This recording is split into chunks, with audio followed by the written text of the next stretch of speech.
I've sold over $50 million worth of products through Amazon FBA over the last 6 years. And in that time, I've made every expensive mistake that courses won't ever tell you about. I've lost over $15,000 on a single product because I bought inventory that had no price history. It was only selling for 30 days. I lost $20,000 in a single day on this hot toy product that came all back to us as returns. I spent an entire year being the bottleneck in my own business, but I refused to spend $4,000 on someone who actually knew what they were doing. Since then, we've crossed over $50 million in sales in a single year. I've coached students like Naomi and Amir to be able to build their own 7-figure empire. Katricia to do over $11,000 in profit per month just 9 days into the business. And my guy Mo to be able to completely replace his 6-figure corporate job. So the next few minutes, I'm gonna walk you through every brutal truth that I had to learn the hard way to make growing your Amazon FBA business about 10 times easier than it was for me.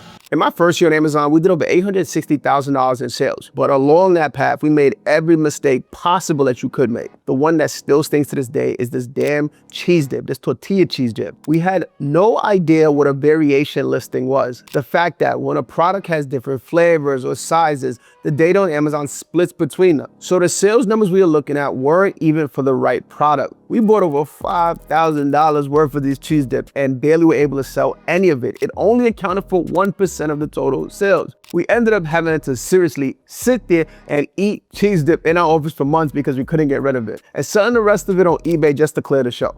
Then there was these freaking medical wipes. That was during the 2020 pandemic when hospitals couldn't get a supply of Lysol and prices were out of control. We jumped on this brand and it had been on Amazon for just 2 months. We were selling it at $33. We went hard and the price tanked down to $16 overnight. There was no price history to tell us that it would tank, but that's because there was no history at all. That single decision lost us over $15,000. And then there was the worst one, the one that almost actually broke me. A holiday electronics toys. We were doing over $20,000 days, jumping on tables in the office, running around, giving each other pounds, telling each other we finally cracked it. But then the return started. Electronics have a brutal return rate on Amazon because guess what? Kids break them in the middle and the parents return them. Similar to clothing where people buy all types of sizes, don't know which one actually fits them and return the rest. By the time the dust settled, we were already in the negative. We had 3 losses in 1 year.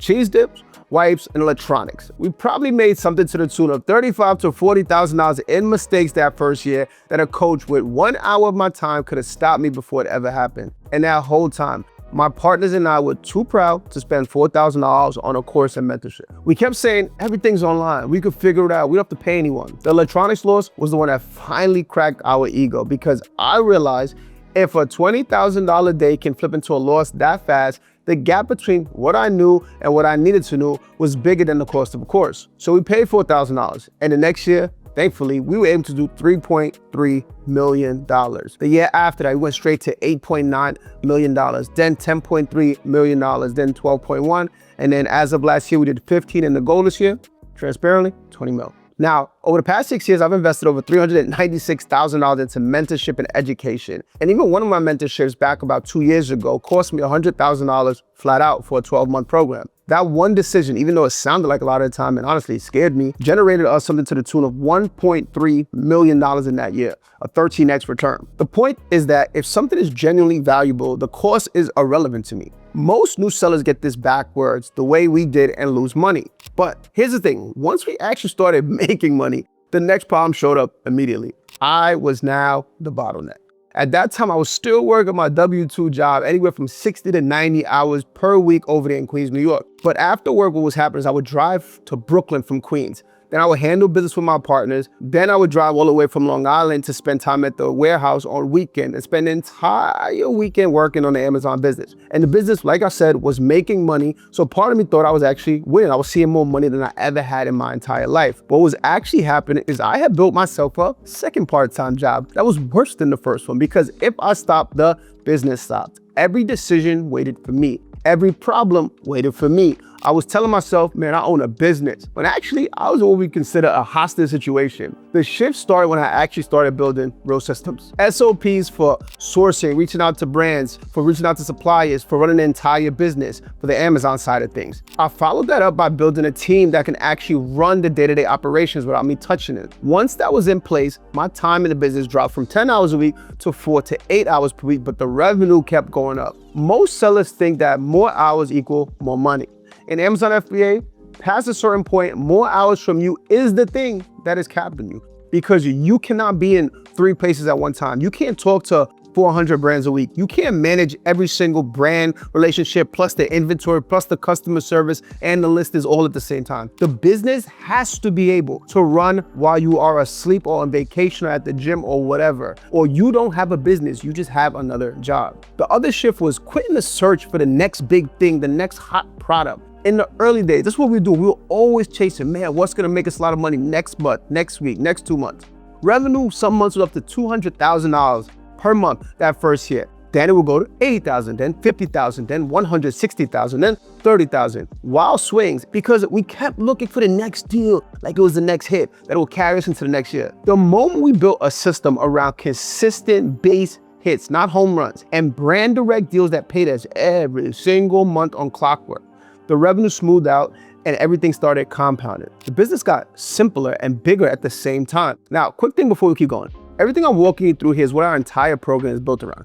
Building the right business, not just finding the right products. So if you'd rather have us walk you through exactly in a small group how to get the right brand direct system and how we took our own business from 0 to over $15 million per year and what our students are doing to implement the exact same system, the link is in the description. We onboard a very small group every single month. And if you want to attend the next free live workshop, it is also there as well. Now, at one point in our business, we had over 4,000 different SKUs or products, a 20,000 square foot warehouse full of products and relationships with brands and distributors of all kinds. We thought variety was the spice of life, a moat, when it really wasn't. The top 20% of our products were generating 80% of the profit, and the bottom 80% were just wasting our time, cash, and attention for the smallest of returns. What forced us to change everything was actually not looking at the data. It was something called a Section 3 wave. This is something that took place on Amazon back in mid to late 2024. Section 3s was Amazon's move to enforce authenticity on the marketplace. They started suspending sellers who couldn't prove their supply chain was authentic end to end. People who were buying from random distributors, gray market suppliers, places like Alibaba, China, were getting their accounts shut down and inventory frozen with no notice, and they had to appeal to get it back.